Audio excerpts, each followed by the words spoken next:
Hello, podcast family. My name is Justin Weidenfeld, and I'm going to be your grief financial officer on the journey that is the Currency of Grief podcast. This podcast is designed to share real life stories from real life people who have navigated the intersection of grief and money and all the intricacies that come with death, loss, and legacy. My goal with the podcast is to inspire you to have deeper conversations with your loved ones and family members around the fragility of life, to normalize family conversations around money and legacy, and to help educate around something that's inevitable for all of us, our mortality. I'm excited to be your guide on this journey and hope you're able to take valuable lessons away from our guests and their stories.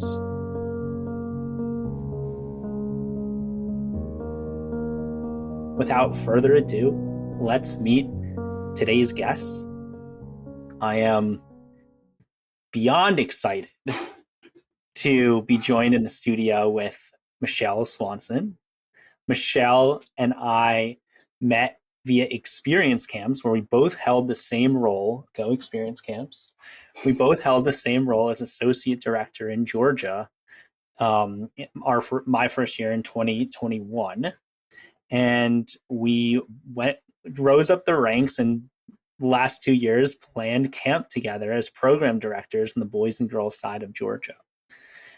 This has brought us closer together. We work together through thick and through thin, through rainstorms and sunshine.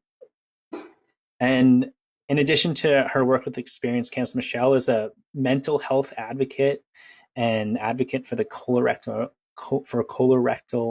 cancer alliance. Did I get that right? You got it.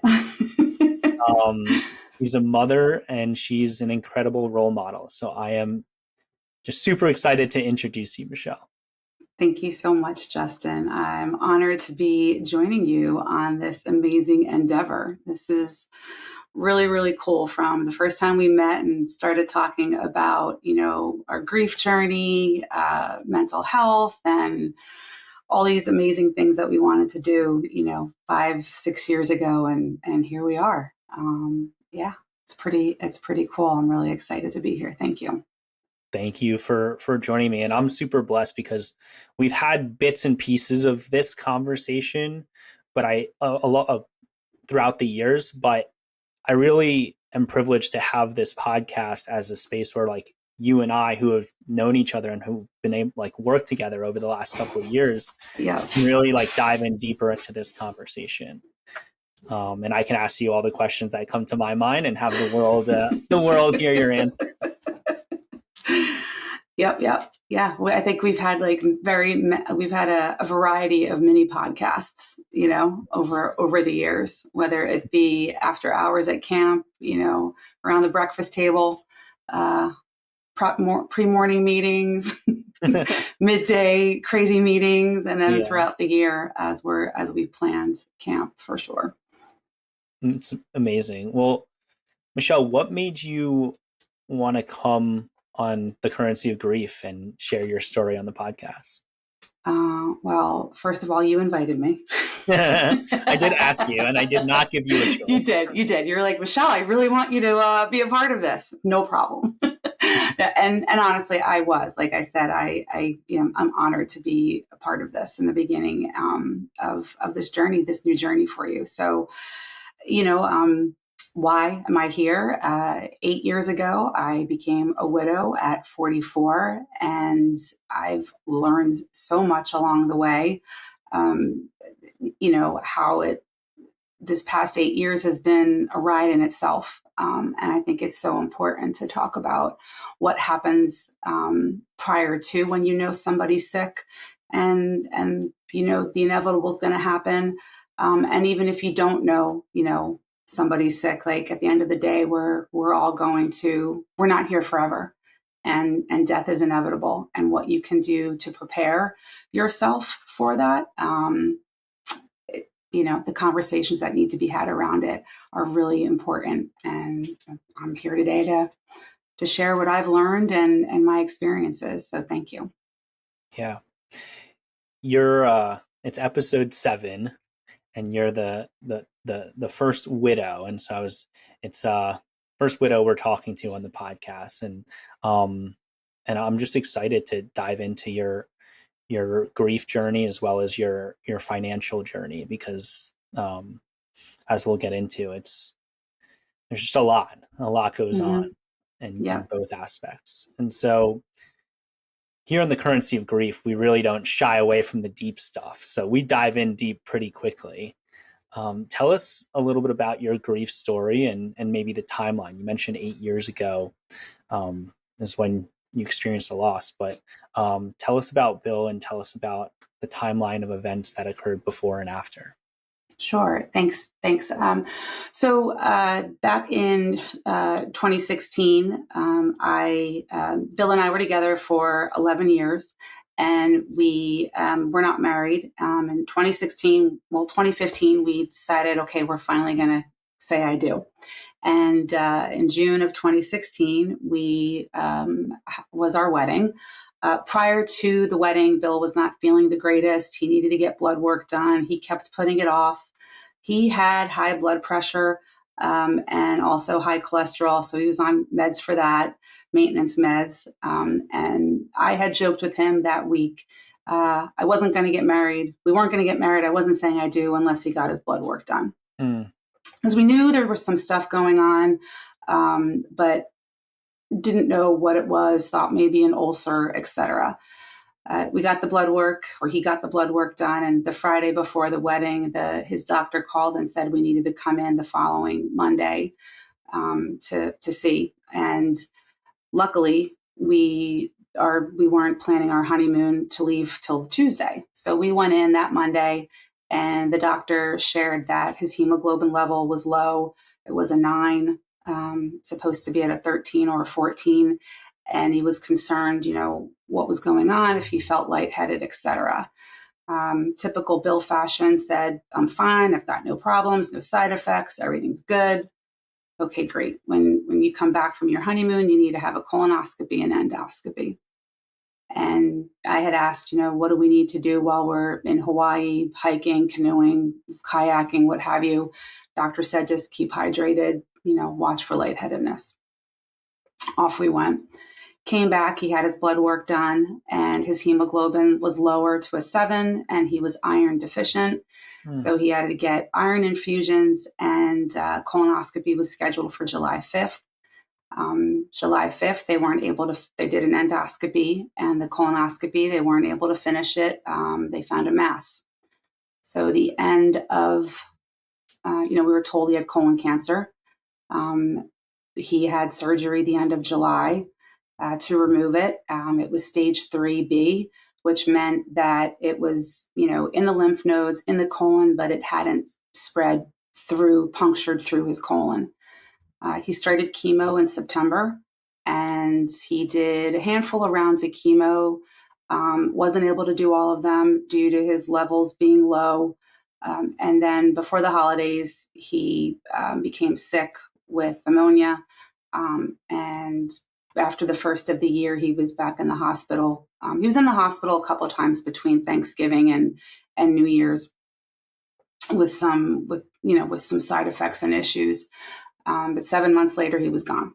So January of 2017, he went to the hospital in severe pain. He had the cancer had spread. He had pneumonia. He had blood clots.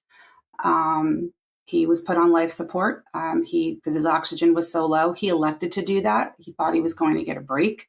And 6 days later, I had to make the decision to take him off life support because, everything was, he wasn't coming back. So, so 7 months later, he was gone.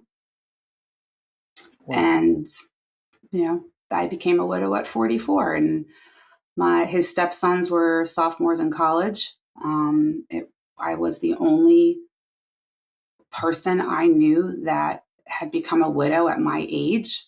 Both my parents were still alive. My grandmother had died when she was 98. My grandfather had passed when he was in his 70s, but I feel like that's normal. Your grandparents always go before you. The only other person I knew that had dealt with loss was a friend of mine that had lost his wife in her 70s. So that was tough, you know. Yeah, it sounds like you kind of felt alone in your young age at 44. Yeah, for And sure. today, but at 44. Because I'm still 44, 100%. Yeah. Wow. Well, thank you for sharing your story. It just sounds like it happened so fast. You're like together for 11 years and you're like, let's get married. Let's say I do. And leading up to the wedding, he's not feeling well and putting off his blood work. And then what, like 7 months later, you're making the decision to 6, 7 months later that you're making the decision to take him off of life support. Yep. Yeah, that was a tough one. All all of that going into it, because we didn't talk. I didn't know what Bill's wishes were. Bill did not want to talk about him being sick. He didn't want to talk about dying. We only had a handful of conversations around it. One of which was around New Year's Eve. We were with friends, and I had joked and said, if you could just make it to our 1 year wedding anniversary, and my friend was like, oh my God, I can't believe you just said that. I said, but I just really want him to make it to the 1 year wedding anniversary. Like, could you just do that, please?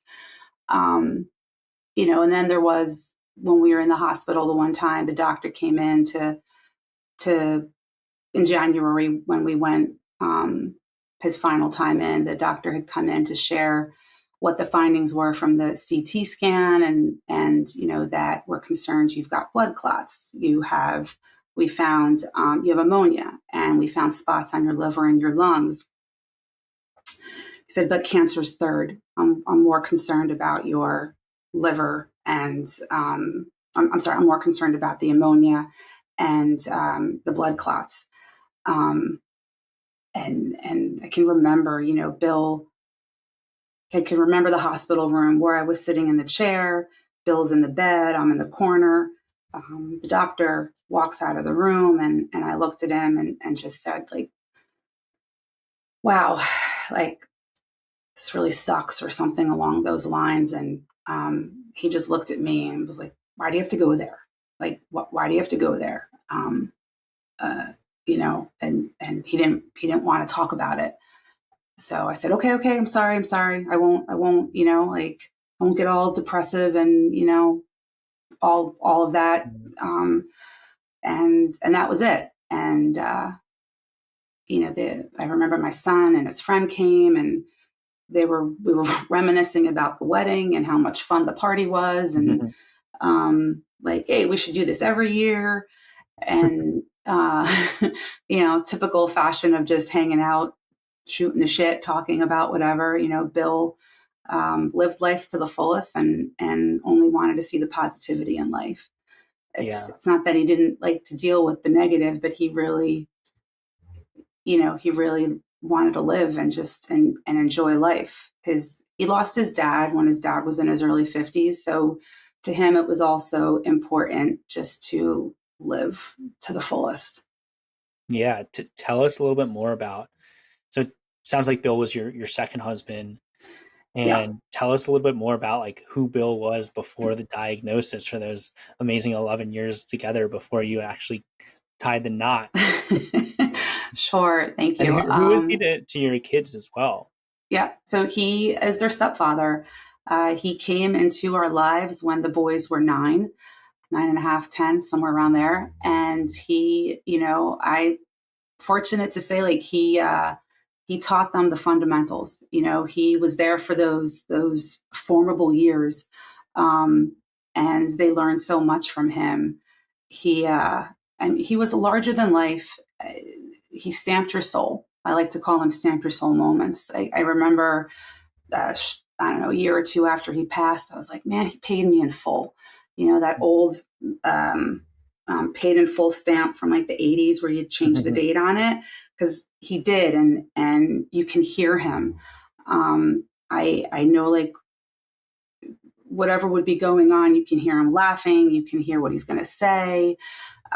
He had a handful of mottos. One of them was, go to bed with a smile on your face, wake up with a smile on your face. No matter what, the good, the bad, the ugly, the indifferent, you still go to bed happy. And because his dad had passed early as well, he lived life 110%. I don't honestly know if he could have sustained getting any worse, because of that, because of the illness. Like, he went to the British Open and in the summer of 2015 with 3 other guys, and they were all excited.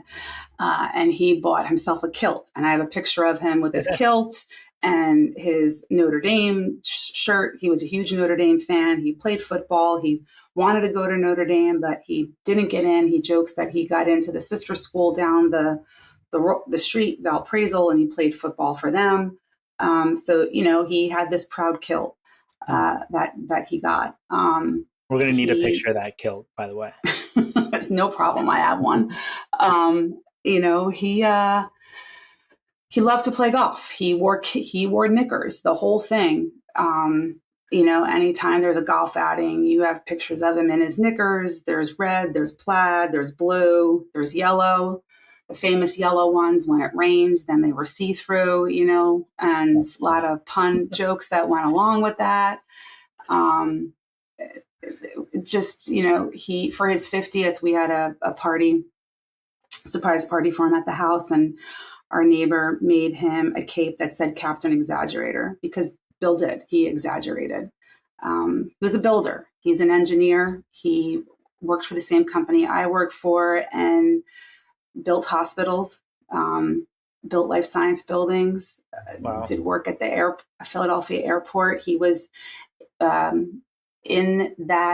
for that company for 35 years and was proud of all that he built. He had pictures of every finished project, and they were in our game room along the walls of all of his projects, his claim to fame. And he did. He loved it. He loved building. He loved creating. He also loved gardening. He had a garden. He loved to mow his lawn. That was his meditation. He'd be out there all day, Saturday, Sunday, gardening. When he was done, he'd come in and say, Michelle, let's go walk the estate. And I was like, what estate? We live on half an acre. What are you talking about? But, he wanted to have his gin and tonic, walk with bare feet, and walk through the field of grass, on his feet. He was very proud of his green, lush lawn. That's amazing. He sounds like a very proud man who lived life to the fullest and enjoyed a good laugh and a good gin and tonic. He did. He loved being a stepdad. He really did. He would do anything for Tyler and Nick, and was so proud of them getting into college, watching their travel ball games, and going to all of that, all that they did from the time that he came in their life. So yeah. And it sounds like you mentioned that he put off kind of doing blood work. And so I think as a guy, as a man, you're like, I could get through this. I don't need to take care of my health. There's that stereotype. And my dad did the same thing. He hated going to the doctor. He hated getting poked with a needle.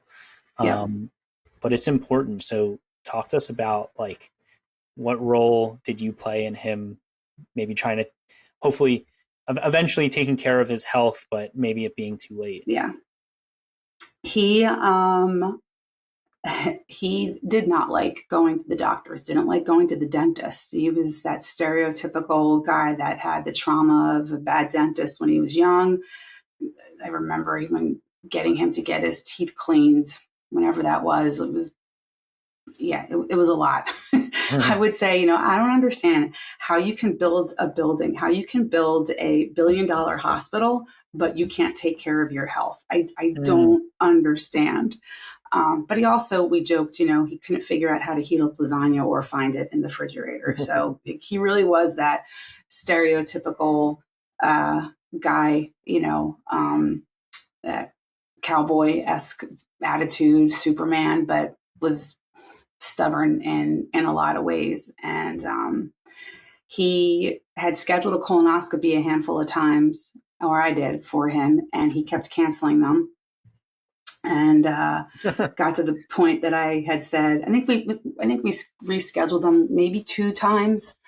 I know it was more than once, and I was like, all right, I'm done. I'm not scheduling this for you anymore. You need to take care of this for you. Like, this is ridiculous. They, like, people's schedules, blah blah blah. Yeah. And I didn't know. I knew that it was important to get a colonoscopy.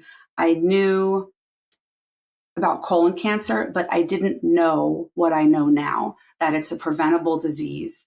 You get the colonoscopy, they find a polyp, they take it out when it's early stage. It doesn't grow to what it grew for him, and you don't die from it. Wow. So had I known that, definitely, had we both known that, had we both been educated on that, definitely would have pushed it more. But, that's what that is. So it took all of this to happen, to get this done. And yeah, like I said, going into the wedding, he had to get his blood work done. But I think also in hindsight, he knew that there was something going on. Just didn't, want to bring it to light, because I probably then would have said, like, okay, we're not doing the wedding, or we're scaling it down, or what have you. Bill, this was my second marriage. I was married first, and he really wanted to give me this wedding. I eloped for my first wedding, and he really wanted to have the family party where we all got together and just had one big fun weekend. And I'm glad we did that. I don't have regrets. We had a really great, fun family weekend where everybody got together. So a lot of good memories. Amazing. Yeah. It sounds like your kids remember it too, and their friends. And that's a memory you're always going to have forever. For sure. Yeah. So for those who don't know, including me, but tell us why getting a colonoscopy is important. Obviously colon cancer is preventable, but when should someone get one? Yeah. So the new age is 45. And if colon cancer runs in your family, you want to get that done earlier. Mm-hmm. If you are Black, Hispanic, it tends to be more prevalent earlier. So in your 40s, early 40s, you want to get that done. You want to look for the signs, the warning signs. Like, Bill was lightheaded, and he didn't share much with me about his illness, what his symptoms were while he was sick. He didn't like to talk about that.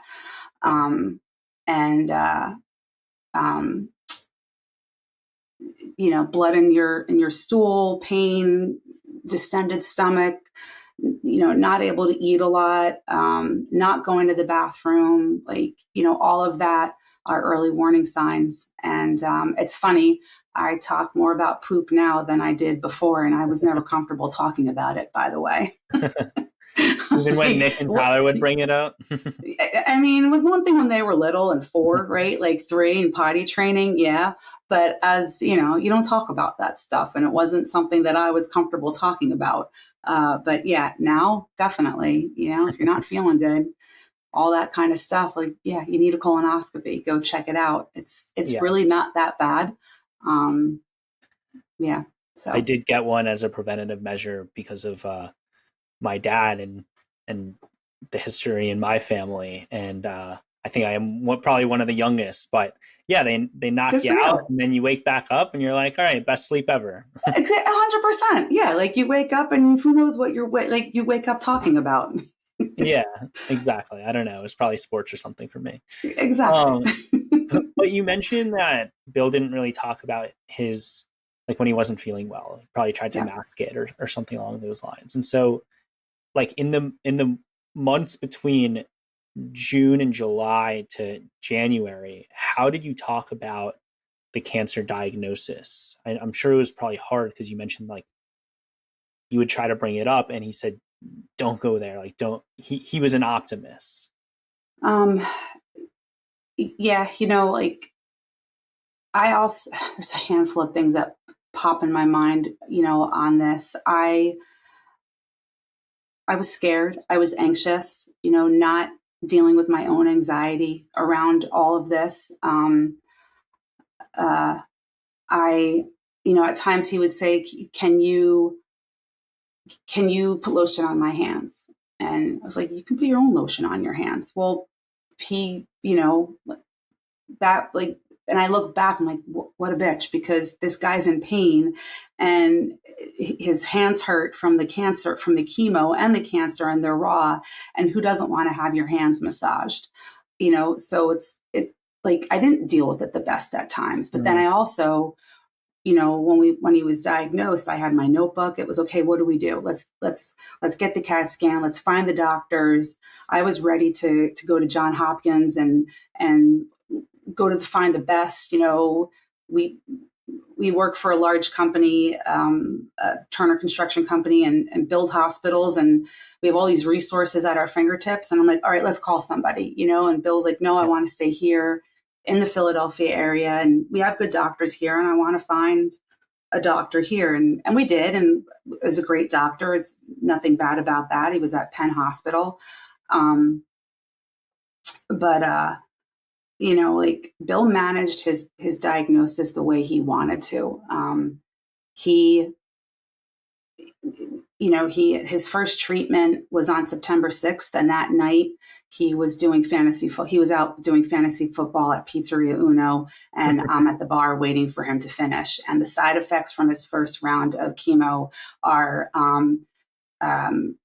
numbness on your fingers, and you can't drink anything cold. You feel like you're having like a really, really bad sore throat, like sharp pains going down. You can't swallow anything. And, there he is doing slugging football beers? Fantasy. No, I wasn't slugging beers. He was drinking water, thank God. Yeah. And mind you, he was with a bunch of people that are in the medical health field. So I was like, all right, cool. He's with some pharmacists and doctors and, doing his thing. And then we drove an hour plus home because we lived in PA and he was in Jersey. I stressed a lot. I was nervous all the time, but he went to work, he did his stuff, went to chemo. We went together. I have some like pictures of him getting infusions, and he's sitting there looking miserable. But at the same time, like, I didn't look at those opportunities to talk about what if or when. Let's talk about finances. Let's talk about,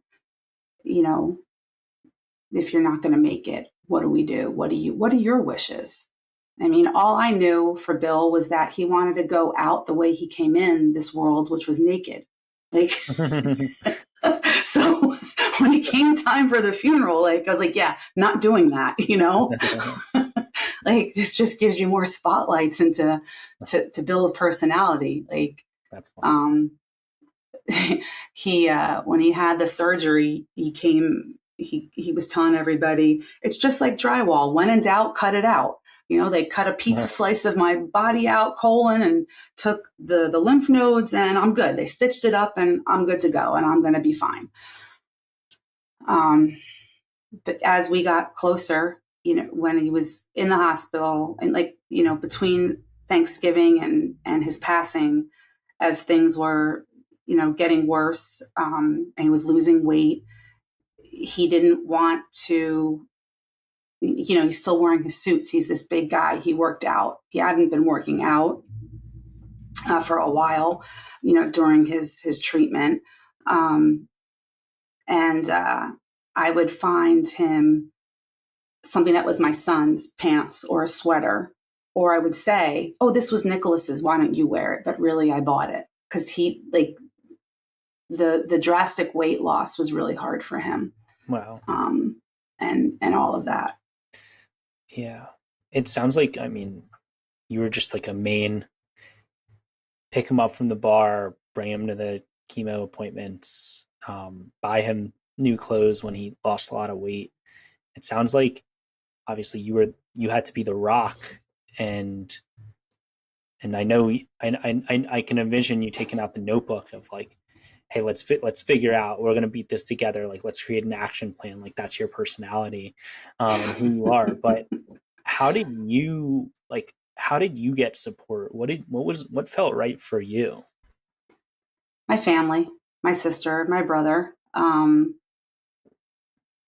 But like I said, looking back, I was in survivor mode and I was in fix it mode. And it was okay, what do we have to do here? What do we have to do there?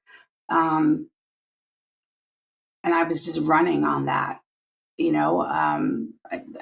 I really wasn't traveling a lot for work then. I had some stuff going on, but thankfully my job was really understanding, and the little travel I did do, I was able to work it around his treatments. Mm-hmm.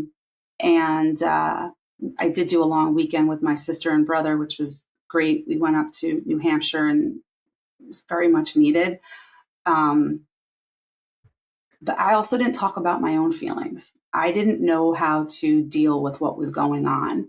I didn't have my own skills to talk about this uncomfortableness, this anxiety, how it was showing up as a wife, as a mother, as a friend, as a sister, because I was in survivor mode the entire time, Yeah. and that's all I knew. I'd been operating on that level for years. Thinking back even to my first marriage, being young at 23 and a mom, and survivor mode, always having to like figure out how to get from the next day to the next day. Yeah, you're in survival mode. Um, yeah, I'm trying to think. Like it I'm really took. Sorry, you were going to ask. No, I want to harp on one thing that you said. Yeah. And you said you took that break with your brother and your sister. Mm-hmm. And I hear it in your voice, but I've seen it with other people who are taking care of other people. Um, it's draining. You're emotionally drained. You're physically and emotionally exhausted. And so I think it's super important that you had that outlet to be able to take a break with your brother and sister and find support for yourself, because caregivers out there, like, like you have to secure your own mask before helping Yeah. others. You have to be able to take a break and like escape for a little bit before you can give that person that you're giving care to your all.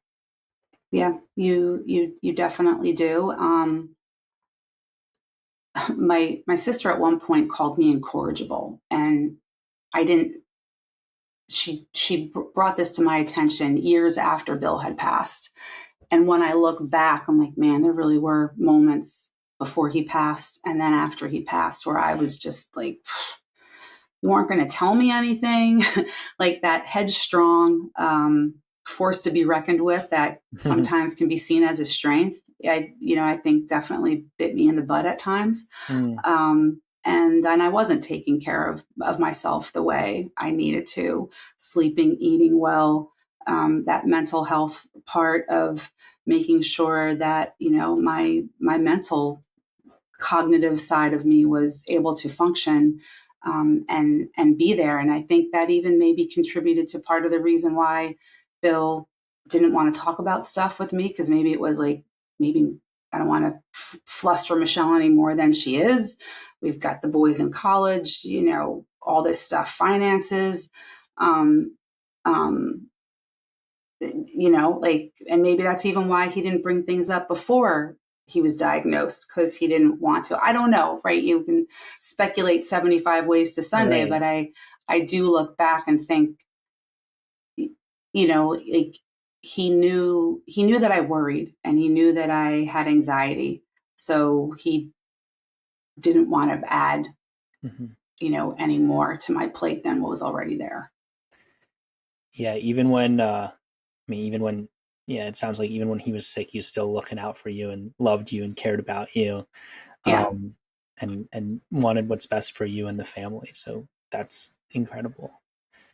Um, as you were after, well, throughout and after his loss and the years since, um, Talk about your personal journey of loss, healing, and then self-discovery. How much time do we have?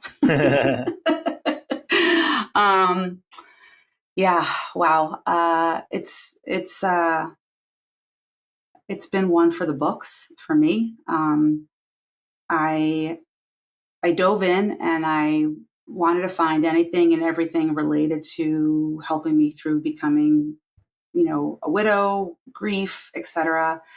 And at times I, probably oversaturated my plate with things. And throughout that, then I found experience camps was one of the amazing things that came into my light. This amazing organization, a grief camp for children that uh, um, I stumbled upon a Facebook post and applied and got into there was availability in Georgia. It's what worked best for my travel schedule. Now a year into being a widow. And I jumped into that as a volunteer, and it was amazing. I truly believe I was supposed to have met the people I met at experience camps, and it taught me a lot. Watching these kids go through what they're going through, meeting other people that have dealt with loss, the friendships I've made, the connections, they've been insurmountable, and that's been part of the healing. Therapy has been part of the healing. Advocacy. Like I said, I do stuff with the Colon Cancer Alliance. We have a golf outing in Bill's memory. We're going into the 7th year where it's partnered with with the company, with Turner Construction, and the money raised goes back into Philadelphia. So, I'm happy that I get to do all of these things, and it came out of something unfortunate. The irony is, in our wedding vows, Bill had said, I can't believe you chose me. I now get to solve the world's problems with you. And I read that a couple years ago, and I thought, first of all, I was like, I didn't remember him saying it to me. And then I'm reading it and I'm like, oh, all right. He really is helping solve the world's problems, but it's like one problem at a time, because, he also knew that I wanted to solve the world's problems. And it's like, really? No, I can't. And the funny, like, I couldn't believe he chose me, but whatever, like, his passing catapulted me into this life, this trajectory that I didn't know I needed to go through until I got through it. And to your point, this learning of unblending the survivor mode, that victim mentality. I really had to, I like to call it the muck of discomfort. I had to sit in that and get comfortable with all of these feelings and emotions that I'd been avoiding my whole life. And I'm still learning to deal with. But I think now, had I had the skills I have today, when Bill got sick, we would have talked about the unknown. I would have pushed the difficult conversation with him of, what do you want me to do, Bill? Like, you're going to die. What do we do? What are your wishes? How are you feeling? I'm scared. Are you scared? Like, all of this stuff that's going on, that's new to us. I would have done that. So, but like, also at the same time, I had to go through what I had to go through to become the person that I am today, and to be here talking with you about all of this. So, yeah, thank you for sharing that journey. The oversaturated plate and solving the world's problems definitely resonated with me. And I feel like my dad wanted to help everyone. And now through him and through this podcast, this is one way that I get to do it, even if it pulls us in a lot of different directions, same as experience camps, Yeah, for sure. So yeah, thank you for taking us on that journey. I feel like when you're grieving, you just want to be treated like a normal person. Yeah. Like, you're trying to find this new normal, and like, there's a lot of things that came up like things that came up that I didn't know how to handle, because people were like, "Oh, let me buy you lunch." It's like, I can buy my own lunch. Like, thank you. Thank you for I buying need me you lunch. Like, taking care of I just want to, me. spend time together. Like, I'm not here for you to buy me lunch, but people want to, like, they're trying to make it life easier on you during that time. And, Yeah. and I think it's because, um, a lot of people don't know how to handle death and loss.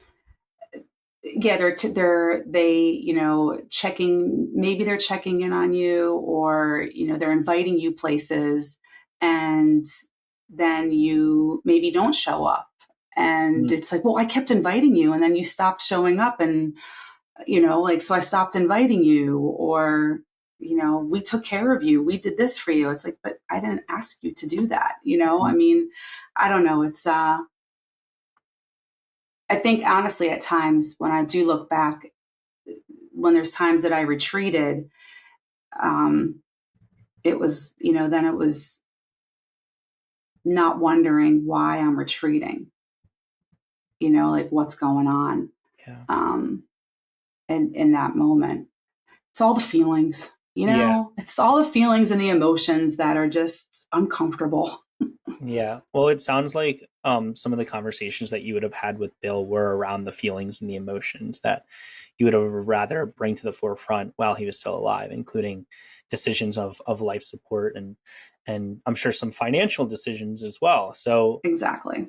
let's talk about Let's talk that. about money. Let's talk about the money side. How is money talked about in your home growing up? It was not. It was well, I should say it it wasn't a positive conversation. Mm, It was, we don't have money for this, we don't have money for that. It was, um, you know, uh, your father has grandiose ideas, big eyes, and he likes to spend money on stuff. But there was never financial stability. It wasn't smart money. I didn't learn money management. If anything, I learned how to be, irresponsible with your money, mm, and living beyond your means. So, that was definitely, I'm the firstborn. Um, you know, I, yeah, I didn't have, it's just, I didn't have the right, like, role models or my own. And then also I think my own mindset, right, of just how I would spend money. It wasn't healthy. That impulsiveness that was there in my 20s, writing checks, bouncing checks, you know, then becoming a young parent and having to, make sure you didn't have the utilities being turned off. yeah. Taking care of your credit. I didn't know how important good credit was Mm. until I was older, and the impacts of bad credit. So, yeah, it wasn't talked about in the healthiest way. Why is good credit important for those who don't know? Yeah, so it affects everything from your car insurance cost, right? Like, um, what you're eligible for when you're going to buy a house, when you're going to want to start a business, maybe, and getting funding. Um, Even if you're apartment hunting, they want to look at a credit score. Um, I mean, it's depending even on what type of job you have, it may even impact that.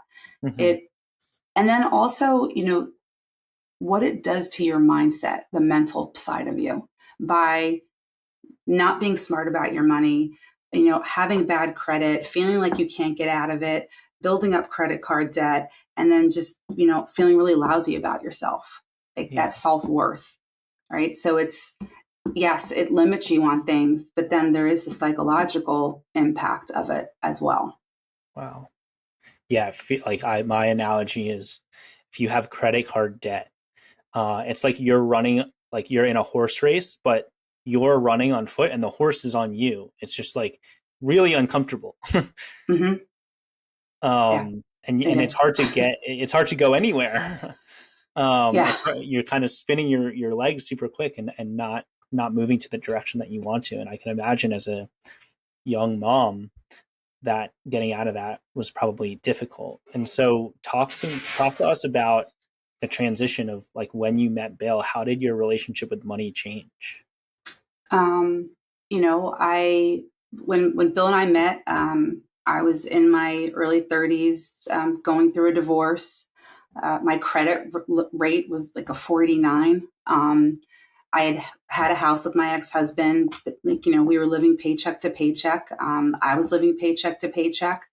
And, you know, Bill, I was very fortunate and lucky. And I recognize that that's not common, that this guy came into my life. And when things progressed to when, we said, okay, like we're going to move in together and all of that, like he wanted the boys to want for nothing. He took Tyler and Nick in as his own sons. He didn't have kids from his first marriage, and he wanted to give them whatever he could give them. He helped me also financially. I, couldn't get a car loan. He did the car loan. I made the payments. Right? Like my credit got better. He gave, like, I was able to get financial stability being with him. And, I was, again, very lucky, but it was also uncomfortable at times too. Like, here I am with this guy who is taking care of me, and my sons, and being comfortable with that financial stability. Mm-hmm. You know, Yeah. Yeah. It sounds like he created structure in your life. Yes, thank you. He did. And I needed that structure. There was a lot of, I think that, ADD impulsivity side of me, right? We did our bills every Saturday morning. We did our expense reports together. Sometimes we'd even do them in bed. Like there was a routine. Bill had his folder for taxes, and as things came through the year, everything went in that folder. When he passed, I found in his nightstand all of his paycheck, whatever receipts, stubs from his life at Turner. I was like, who keeps all this stuff? He had all of his checkbooks. Bill was very old school. And, he was born in 63, but I sometimes think he was born in the wrong decade. Just the way he operated. Yet, like I needed that structure to get, in so many ways, like I needed that. And it also was helpful for my sons. It taught us that. So it was good having all of that. I don't know. Yeah, I love the expense reports in bed on like a Sunday night. Crack open a gin and tonic and like, yeah, I recommend to a lot of my clients, hey, create a date night around doing your expenses together. It should be fun. It should be it should be something that you're looking forward to. Hey, we're going to do it shouldn't be something that you're dreading. And it sounded like before in life when you had to in the past when you were looking at your expenses, there was a sense of uncomfortable or ashamed of expenses, and you're not alone in that. And then it went from structure and hey, we're looking forward to this Saturday morning when we're doing our bills and bills and bills exactly. and then Sunday night where we're just hanging out in bed with the laptops, just knocking out these expense reports and ready for the week. He'd have a glass of wine, and typically the next morning the glass of wine was still there. So hopefully it didn't get knocked over in the night by the dog or what have you. But yeah, we had our routine. And I those routines were really good. Even though at times I would get frustrated with the routine, like, why do we have to do the lawn every weekend in the summer? Can we just skip it and do it on a Tuesday night so we can be down the beach? I don't want to do this right now. And it was like, no, like we're getting this done right now. All right, fine. So I'm sure it's like there's that feeling that, hey, I wish I could do the lawn on the weekends now. Like now that he's not here, hey, I would like now I'm looking forward to those expense reports and You're bringing up a good point. It wasn't like just recently. When I say just recently, I think for me, that's like the past year of, I'd been running from structure, and getting my expense reports done could take over a month for me to do, because I miss that structure, and I miss the routine, the partnership, all of that. It was those little things, that were really hard for me to push through and get taken care of, because that person's gone. And I didn't realize, like, I was fighting the structure, the routine, um, of doing these things. And those are the little things of grief that and loss that you don't think about. It's not only are we losing the person, the larger than life person in our lives, but also the structure and the routine. Maybe it's around a Saturday afternoon activity or Yep. personal finance. Like those are, as you would put it, the lasting ripple effects that impact your life. For sure, for sure. It wasn't, when after he passed and I was taking care of some stuff, he had a buffer in the checkbook of a couple $1,000s. And he always, but while he didn't have it, it was weird how he had it written in the checkbook, I should say. But yeah, he was always carrying a couple $1,000s over, than what was on, and then maybe what like he had posted on there. I think it was like his way of playing, even though there was a savings account, but that was like his way of playing with stuff.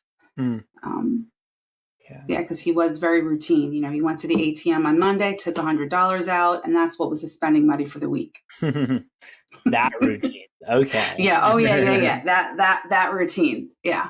That's so, funny. So it was funny. I want to change gears a little bit. Okay. How was money and planning for the what if? Like after you got his diagnosis, you knew he was weak, and what were the bills like from chemo and stuff like that? And then financially planning for the what if after the diagnosis. How was that talked about? What happened? So it wasn't. We, again, lucky that we had really good health insurance, and chemo, all of that stuff, didn't have, our copays were very little or not at all for what we had to pay out of pocket. But we didn't talk about the finances. Bill had life insurance. And a couple years prior to his passing, I actually had asked him to up his life insurance. And he was like, "Why do I have to do that?" I said, "Because like you need to do that. Like God forbid, and it's not going to cost much. Let's up the life insurance."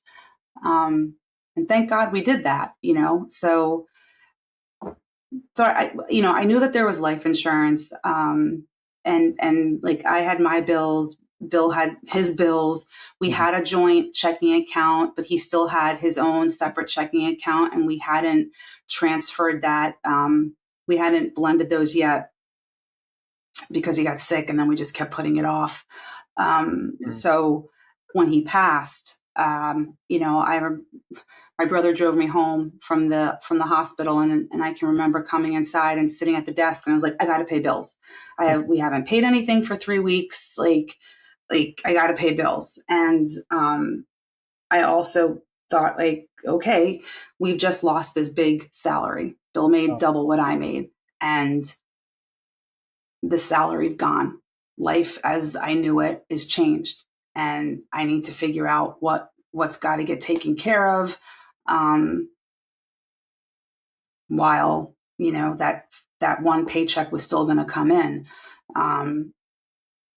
And like the negativity that goes with money because of, always money being such a big thing for me growing up. And then, my first marriage, and then being a single mom and all of that, like that the uncomfortableness, the fear that came along with that. It was just, let me take care of all of this.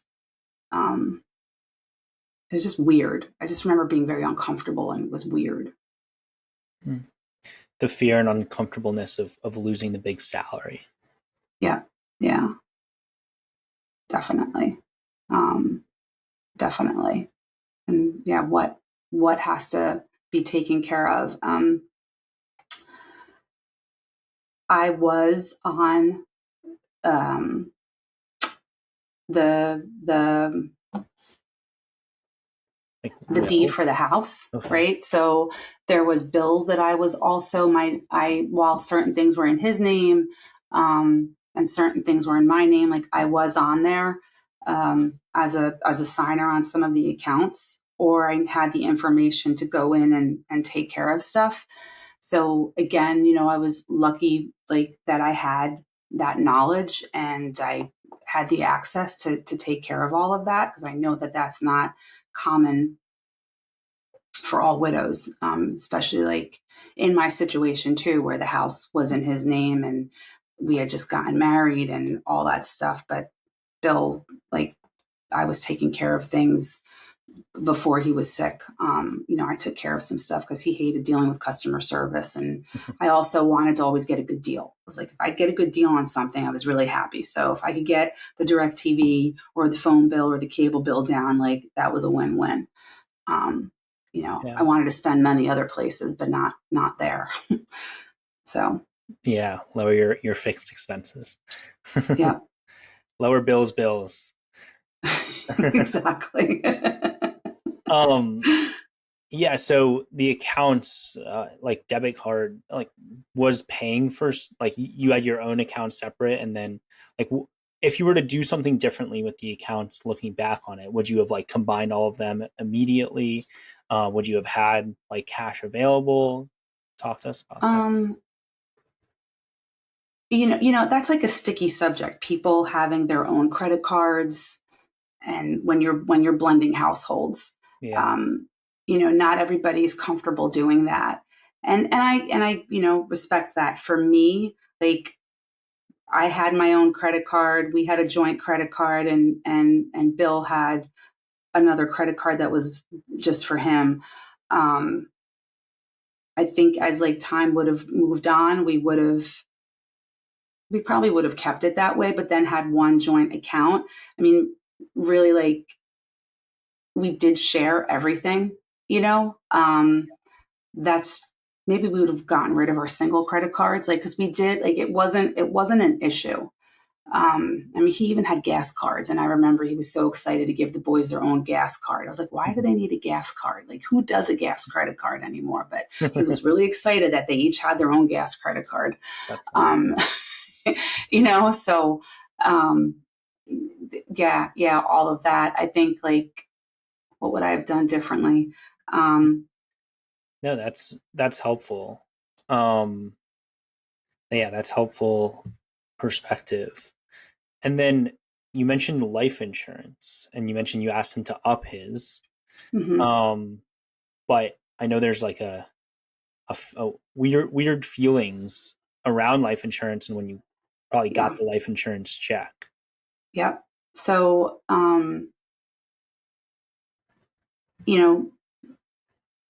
I remember feeling overwhelmed. I remember feeling uncomfortable. And then I remember feeling giddy. And then I remember feeling uncomfortable and guilty. Like, oh my God, I've just come into all of this money. I've never had this financial stability on this level before. And it's at the expense of my husband dying. It's weird. It's I don't know how else to say it other than it was just this. I can still remember, like, they came in 2 checks. I'm sitting at the dining room table and looking at it, and one of my friends was there, and I was like, what do I do with this? This is so crazy to me. Like, I don't even know what to do right now with this. Like, this is bizarre. And I deposited it. I also was He had, and he had investments, he had his 401k, he had phantom stock, he had a pension, all this stuff. I mean, and we had bills, we had stuff to take care of. There was a home equity line of credit, there was credit card debt, it was debt from the wedding and all that kind of stuff. So, I mean, it took care of things. I paid off stuff. And I was also lucky that I was hooked up with a financial advisor.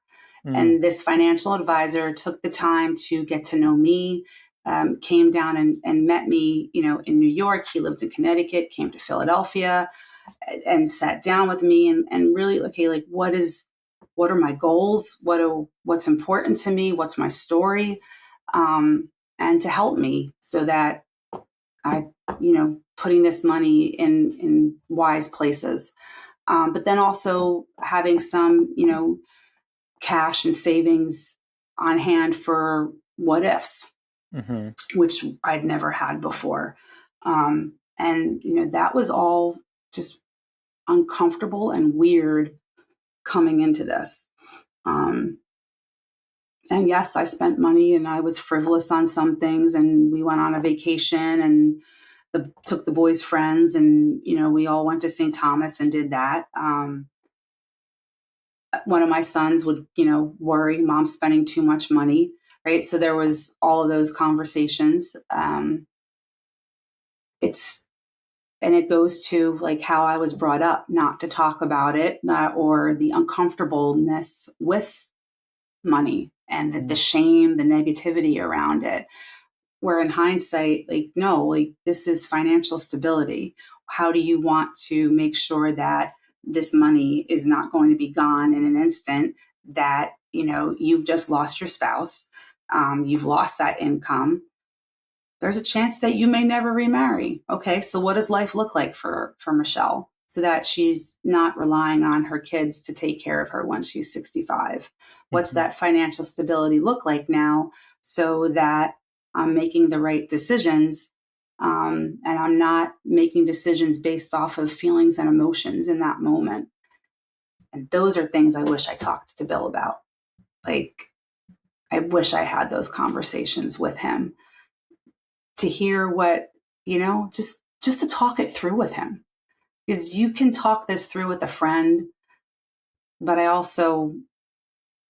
it's not my spouse. Yeah. Yeah, a lot of what you said resonated with me, and I'm sure will resonate with a lot of people. The jumble of emotions when you get the life insurance check, the feeling of uncomfortable, giddy, it's weird. Like, I don't want this check. I want my spouse back. Yeah. And then the weeks and the months and the years after, you have this potentially larger sum of money than like you would have expected. And you're like, well, Bill died super young. Like, my dad died at 52. So I have to, if my lifespan is 52, like, I have to live life to the fullest. Should I go out and spend it all? Like, I want to go on a trip. I want to go see the world. I want to go create experiences with my family, because I don't know if today's going to be my last day. Like, but then I'm like, but then you also have to have a plan, because you don't want to be a burden on people, because you realize life could be taken from you. And so it's so many different emotions. And I'm so glad you said you were partnered or paired up with a financial advisor who like really came and got you and understood you. And it sounds like had some of these conversations around like how money was talked about in your home, and just was able to like treat you with empathy during this really hard time. And you, how did you get introduced to this advisor? Through work. So, Bill and I worked together, and so then, I'm inheriting his 401k, like all of that stuff's getting transferred over to me.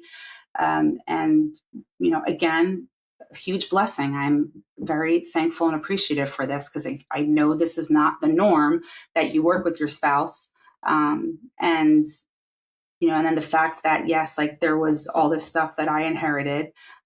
They hooked me up with a financial advisor that works with our retirees. So, there's a handful of them, and the person they set me up with has just been been amazing. It's been a friendship relationship over the past 8 years. We connect a couple times a year.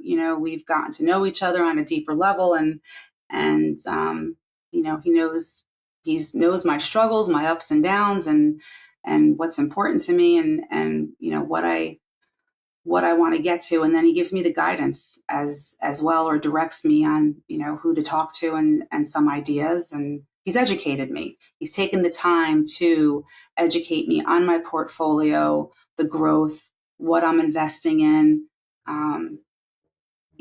how much of a risk do I want to take, what I don't want to take a risk on. He knows that I'm more conservative. So I appreciate the time that he's taken to educate me on. I'm sure there's more that I could know, but for me, I know just enough right now, and that's good. That's the goal. Yeah. That's great. Yeah, I mean, and for young families, it's so important for both people to be at those conversations while you both can, because of situations like this. Because like, hey, I know where the 401k is. I know who the people on the team are. I know the estate attorney. I know where the life insurance is. So that team aspect of having these what if conversations, this really tough conversations with the professionals in your life is super important. For sure. And like, luckily the boys were in college, but at the same time, the plan was mom's salary is going to help pay for the boys' college tuition. Well, now life changed, right? So what does that look like, and how do we take care of that? And circumstances definitely changed, because then it was, okay, yes, you inherited money, but you also don't want to put that money out the window right away. You need that money to work for you for, retirement. And so that was part of that conversation with the financial advisor of, no, don't pay off all the tuition right now. Like, let's have that work for you, and then you can help pay off those student loans, et cetera, et cetera. So there was like a couple different conversations we had around that.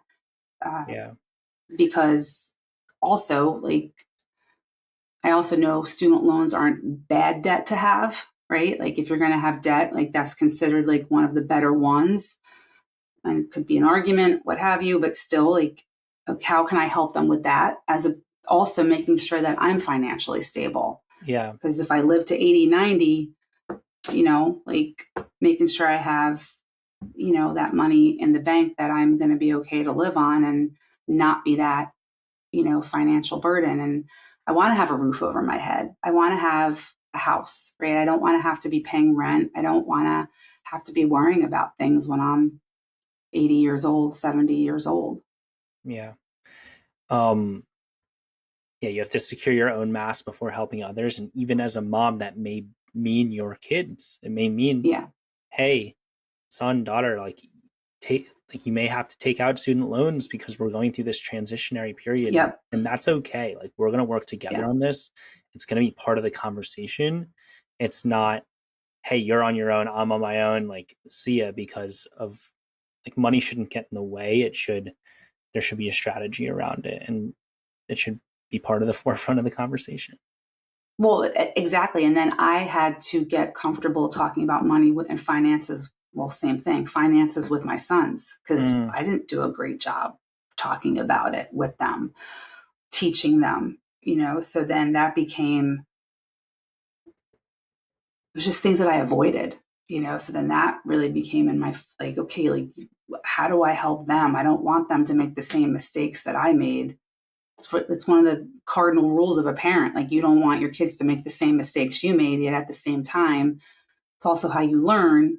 So then how can you guide and mentor them in such a way that they're learning? Yes, they're making some mistakes, but it's not going to be, hopefully detrimental to them. Like, what's that shepherding look like as a parent? And that's definitely been a struggle. And I would say something that I've learned along this journey of how I'm showing up as as a mom to them now at the age of 28 versus, because they're young men, they're adults, but there's still that guidance and support I think we all need, even like at 52, like Yeah.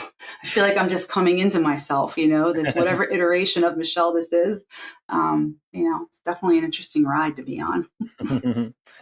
Well, we're all still growing up. 100%. I mean, I'm loving it.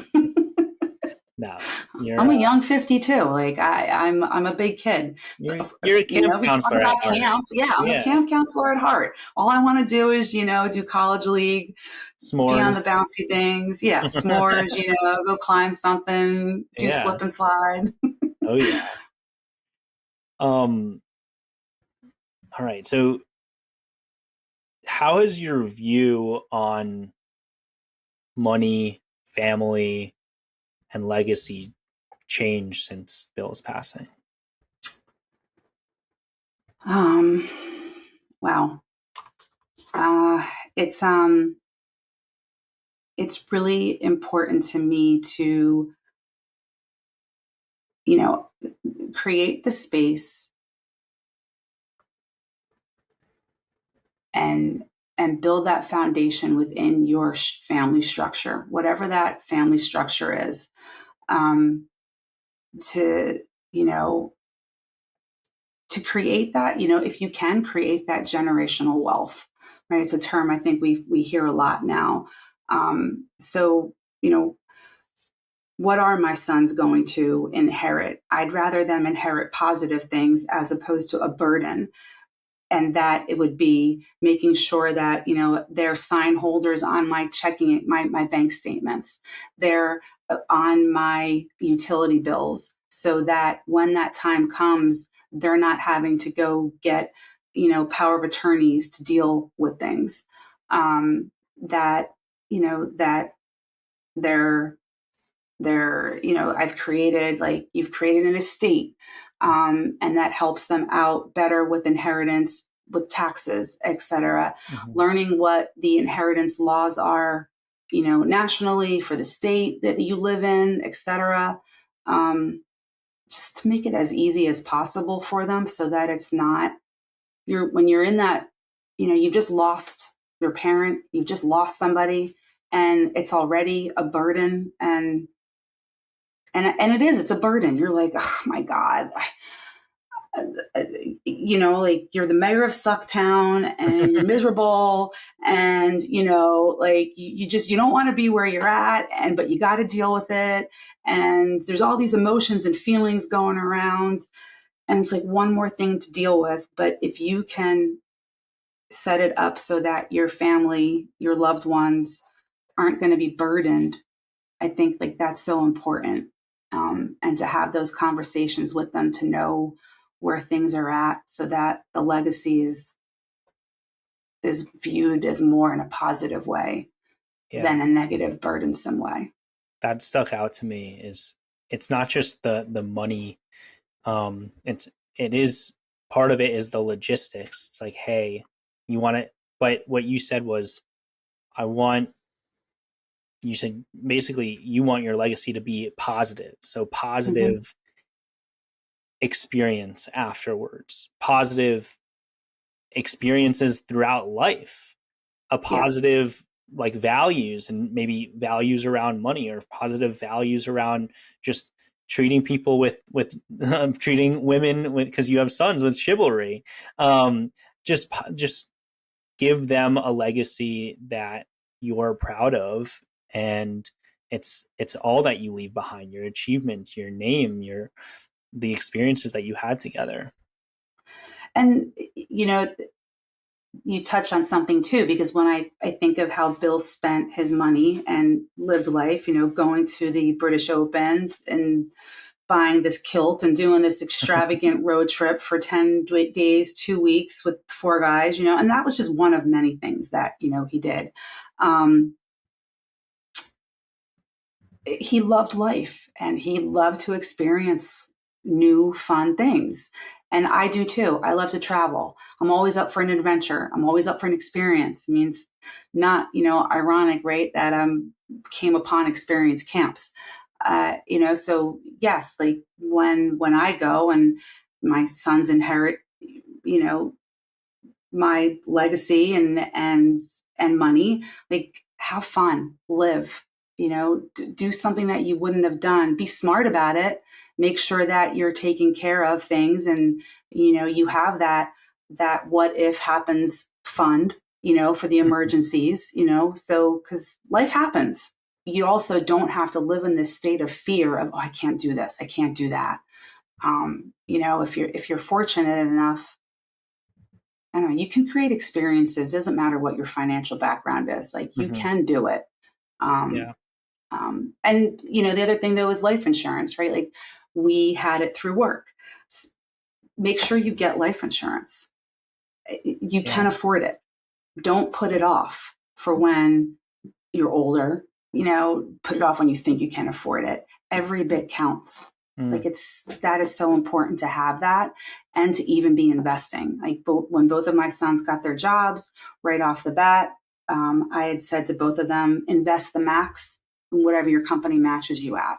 I didn't do that for the first couple of years that I started working, because to me, every penny counted. But by doing that, when you first start working, then you're training yourself. This is the money that you always are living on. And then that money builds up, right, as you get older. So that was something that was important for me to share that knowledge, because of that mistake that I made. Yeah, life insurance is important for the exact situation that you and I came into, and you needed to make sure that you could pay for the roof over your head for the next couple of years, because so that you didn't have to upend your life. You needed to make sure that it made sure that you didn't need to go get a even more higher paying job. You could stay comfortable where you were while you were grieving, and your kids could be comfortable in the college. Additionally, there's just it's important to like have those what if conversations. And I love how you said like plan for now and today and enjoy today and also the future. Yep. So you and Bill worked for the same company, right? Yep. And so what was it like going back to work after he died, like to your company that you both worked at? Yeah, it was hard. I don't remember exactly how long I took off, but he passed away January 19th, and I went back to work the middle of March, probably around this time right now. And there was a conference in San Diego, actually, that was at Torrey Pines, and I went to that. It was, I felt like it was also, I got to go travel somewhere, and my job was a training manager. I was running around, traveling for the company, managing training programs, corporate training programs, and I had traveled for 10 plus years. So it was what I was used to doing, being on the road. And so that was nice that was my first trip, because then I, was networking with folks, was running a conference, and also then got to see my cousin and some coworkers that were in California. So that transition in wasn't too bad, right? As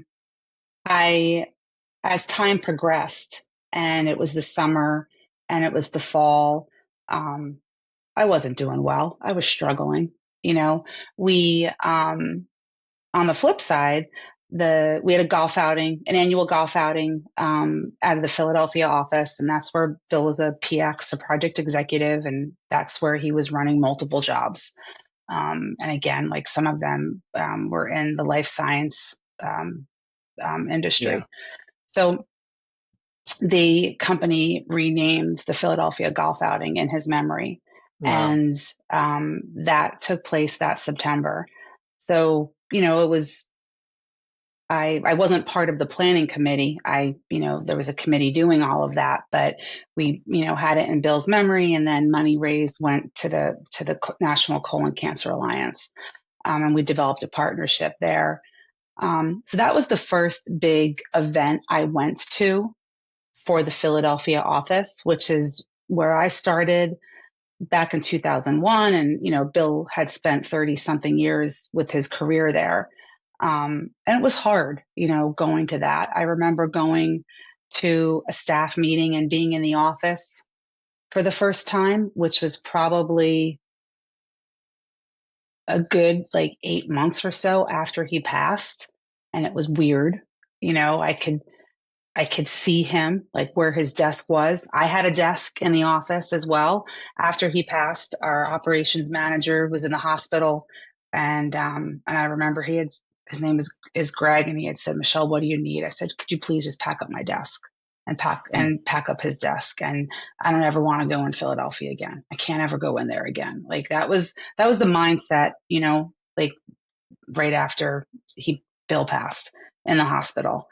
And so the office, packed everything up and brought everything, had it delivered to our house. Yeah. Um, I just remember it being weird, like awkward, like, and I remember actually even talking to our pastor that I had said, I just don't understand how you can go from being here one day and gone the next day. Like it boggles my mind, I also had Bill cremated. So, because again, he wanted to go out the same way he came in, naked, wasn't doing that. Uh, um, like we would talk about one of my sons is he's very passionate about the environment. He's an environmentalist. And he would talk about how when he dies, he wants to become a tree and he wants to be planted in the earth and all of that and be regenerated. Bill's like, yeah, I'm not doing that. So I didn't know what he wanted. And so Bill was cremated, and Bill was, I just remember that, like, how do you go from being here one day and not here the next day? And then being in the office and seeing where his desk was, and it was empty. And nobody sat at that desk for a while. Mm. And then, years go by and there was people at that desk, and like, you move on, you know?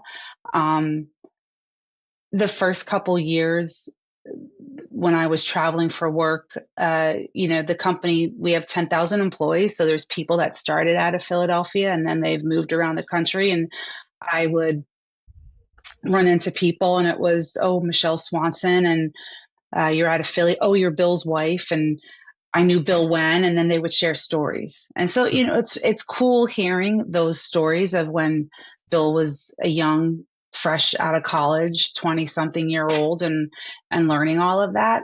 Yeah. So it's nice to have that. Yeah. It seemed, But it was definitely uncomfortable in the mm, beginning. well, it seemed like he impacted a lot of people, and the fact that they named the company Golf Outing and out of the Philadelphia office after him was Yeah, just a tribute to that. for sure. For sure. It's nice. And it's become, an annual event, and it's a fun day. And there's, people, in the trades and clients that come to this event, and friends and coworkers, and they still share some we'll hear new stories, every year about something silly that Mm. he did, his outlandish behavior that maybe got him in trouble, maybe not, I don't know. But yeah, it's good. Well, what else are you doing to honor Bill's legacy now? So like I've shared a little bit about the golf outing that we have in his memory, and then uh, and that's sponsored by the Turner Foundation and work, and making sure that also there's education and awareness about the importance of getting screened, getting your colonoscopy, the resources that are needed for people to get their colonoscopy. So that's really important to me, is to talk about that. Also, my work with experience camps, volunteering with kids, being there for children that have dealt with grief, have dealt with loss. It's so important. They are our future, right? Mhm. And what coping skills that they gain while they're at camp is, you can't put a price on it. And they're going to become better humans, better parents, friends, caregivers, what have you, because of, what experience camps is offering to them, and those ripple effects. I also talk about grief. I talk about my discovery through grief, what I've learned along the way. How I had to, I call it, sit in the muck of discomfort and get comfortable with all these feelings. What I had to unblend from, to learn, like, who Michelle is, and what makes me tick, what is my passion, how can I be a better mom, friend, sister, daughter, human. Just going through all that I went through, and realizing at times, I was that incorrigible Michelle, and she still is in here. But, how am I dealing with those feelings that I didn't always address? And how can I show up and share part of, like, what I went through? And hopefully somebody else doesn't have to go through that pain and discomfort that I did. Like, I look at it as, if one person hears my story and says, wow, I need to go get that blood work done. I need to make sure I get my prostate exam, my mammogram. I haven't dealt with my will. I don't have I don't have an estate, or I don't have life insurance, or I haven't talked to this family member in a while. That's like all you can ask for, is one person hears the story and then says, I need to go take care of this, whatever this is. Mm. So those are some of the things that I hope to put out there. That's powerful. And I know many people will. Thank you. And I also want to shout out, I'm pretty sure you spoke at the Colorectal Cancer Alliance, and you're doing the public speaking trail, and the TED Talk's Yeah. coming out soon. I don't know. We'll see. One day. You really are sharing your story, and it's a great Thank story you. to share. And that's why you're on the podcast.